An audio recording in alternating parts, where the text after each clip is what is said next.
Hey, what's going, y'all? It is yours truly once again. Now, what I'm talking about today is kind of a bonus of this series. I just something just kind of sparked my imagination, and it was in regards to this car that just came out. It's called the Bugatti Cinto Dieci, and basically, this car was basically a remake of their legendary uh, it was a remake of the legendary Bugatti EB110. Now, what does this have to do with today's discussion? You'll see what I mean. Well, the thing that's unique about the Sigma female is that she has already come across as something very unique, very polarizing of an individual. There's not much that you need to change about her. And that was the issue with the Bugatti Cinto Dieci. When it came out, it was such a standout design. Some people may even regard it as stalwart in the realm of more or less that.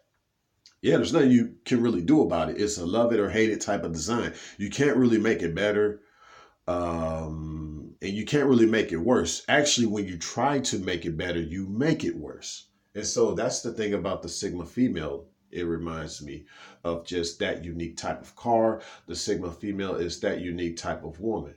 You know, she's good in the way that she is. There's not much you need to do to try to get her to be better. She's just what she is, and hopefully, she is um, what you need out of a woman. But more or less, she's going to be in her own way if you just give her time. You know, she's interesting. She's interested in you, and so therefore, she's going to do her part in her own unique way. So just let her do her thing. You ain't got to try to switch up. Because the thing is it's like what they say with that car. You know, you end up ruining the whole aesthetics of that woman as well as like you would try to do with that car, you know, because now you're messing up the impression of who she is as an individual. And I think one person that stands out to me more than anyone else in regards to this whole analogy that I'm making is Aaliyah.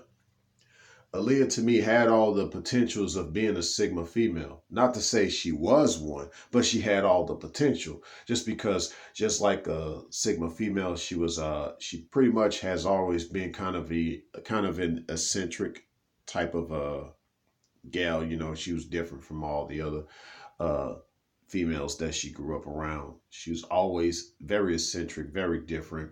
Uh, Unfortunately, she did get caught up in the norm of society and the culture, like they say now in hip hop, the culture. So unfortunately, that was Aaliyah, and I think that led to her demise. And that's me speaking from my humblest opinion. You know, yours truly has much condolences to Aaliyah and her family. Uh, but I'm just saying, a lot of that fitting in with the culture, I believe, led to her demise. So, yeah, when you unique, you continue to stand out, and this is very true for the Sigma female. You must continue to stand out, sweetie. Uh, don't try to fit in with the norm, especially in regards to love and different types of relationships. Cause that was the thing, you know, they got her caught up with like the bad boy type of guy, and she really needed a man that was more unique than that, you know, to match her uniqueness per se, or to be amongst his uniqueness, you know. Um, so, um, but and I'm thinking from that standpoint because it would have been like a true yin and yang, you know. She's getting around guys who aren't unique like her. It's not like a true yin and yang, you know. Unfortunately, it wasn't, obviously, you know. Uh, so, you know, you look back on her history with a lot of the men that she ended up around, you'll see what I mean by that. Um, and so, yeah, that's the thing, you know, just the thing with this, continue on with this analogy with the Sigma female and the Bugatti Cinto Dieci, even with its predecessor, the Bugatti EB110, it also stood out. There was a lot of things about its design that did not fit the norms of normal car design. And in this case, you know, the Bugatti EB110, as well as this Bugatti Cinto Dieci, well, actually, let me try to make that less complicated. Basically, because I was going to say something else. But what I'm basically getting at is they just didn't fit the norm of automobile design, especially with their headlights. And a lot of car companies, even to this day, have not adopted their headlight designs. And it was just, and it was made to be that way because it was made to be a statement. It was made to be something unique. It was made to be something remembered, whether you liked it or not. Same could go for the Pontiac Aztec. A lot of people really got a mixed bag feeling about that car. But if you get to know that car and you get to know what it was truly about and what it was truly intended for in its design history, then you'll be like, you can appreciate it even more, even though it was quirky. It had its quirks. And so that's the thing about the Sigma female. She has a quirk, but see, it's a worth it type of quirk that makes her who she is, and that's what she embodies.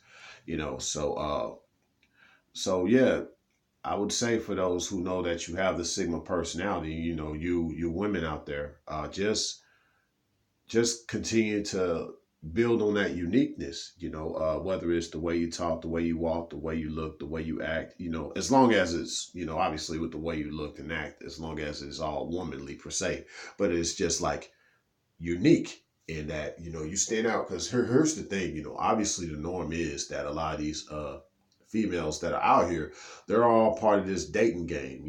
They're all part of playing these games and being hypergamous and things like that.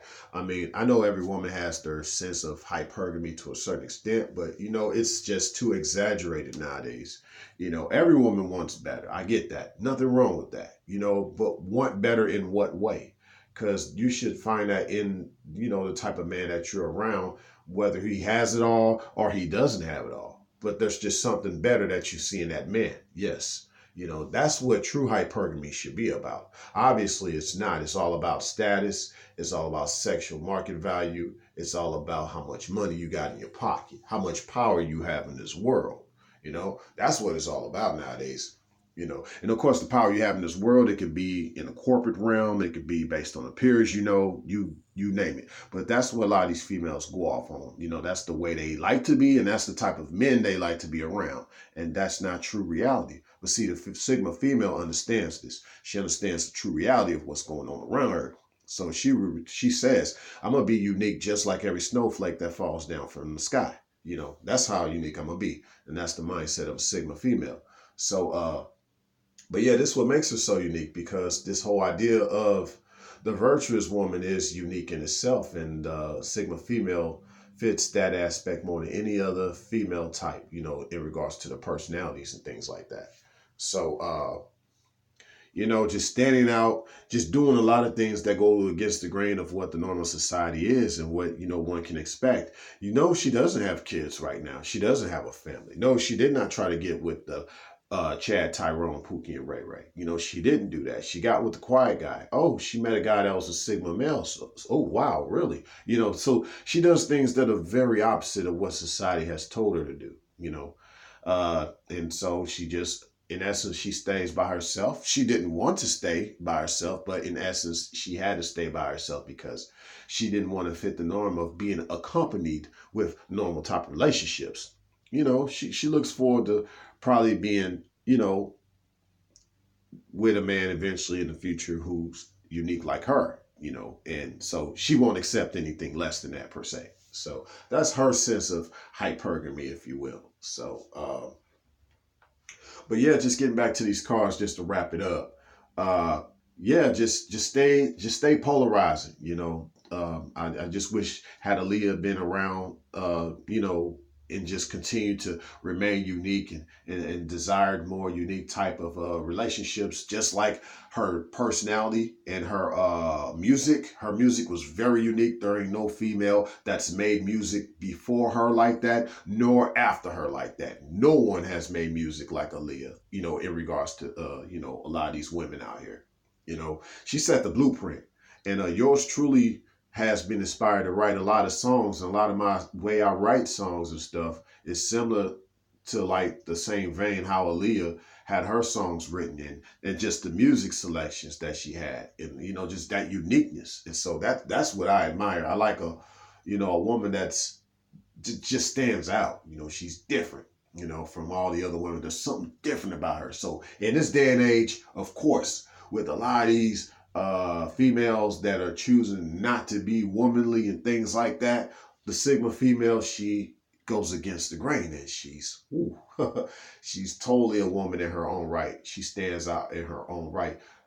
Yet at the same time, you probably wouldn't recognize that at first, because a lot of these guys probably just don't recognize what a real woman is these days because of, the way things have gone with the Me Too movement. It's just hard to recognize these things nowadays.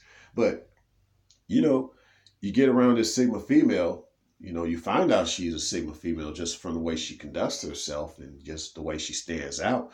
Uh, you'd be like, hmm. Now, what I've noticed, what gets me and what kind of gets me curious about if a chick is a Sigma female is when she uses the word unique, So keep that in mind, ladies. The word unique has a great premises, if you will. It has a great relevance to who you are, to who you could be, or if you just fake it, you know, because yours truly can spot that out. But yeah, when you say the word unique, that gets me like, okay, all right, okay, cool. She ain't talking normal talk, okay. So, but yeah, just thought I'd wrap it up with, just this part. This was kind of a bonus to this whole series on the Sigma female, my thoughts. And yeah, just be different, stay unique. Be like the Bugatti Cinto 10 or the Bugatti EB110. Just stay unique in the way you're designed and the way that you feel you are. Very, very organic, very, unorthodox. You just do everything against the grain. It's just something that about you that stands out in certain ways that if it was made to be altered, it's going to alter everything else. And that's what happened with Aaliyah, because they wanted her to be part of the culture. Everything else about Aaliyah just got thrown off, as far as her life, even a lot about her personality and, just the type of guys that she got around. It just, unfortunately, everything got thrown off about Aaliyah to where it led to her demise, in my opinion, and unfortunately. And once again, my condolences, because I still be bumping Aaliyah to this day. That's my girl. You feel me? So, she is something different. And just the fact that she set the tone for the music industry, because she was an alto. She was a true alto. You had Toni Braxton as well, but to me, Aaliyah made alto like modern, very trendy, very sexy for a woman, just that alto voice, just, you know, and I got some other things I can say beyond that, as far as some of the people she inspired to try to go on to be kind of that good alto singing woman. But Aaliyah set the bar, and I don't think there's been a very, very jazzy, very raspy type of smooth alto like her ever since. And I don't even think there ever will be. You know, People can come close, but to me, Aaliyah just set the tone, and she was just unique in that regard. And she was more than likely a Sigma female. Signing out.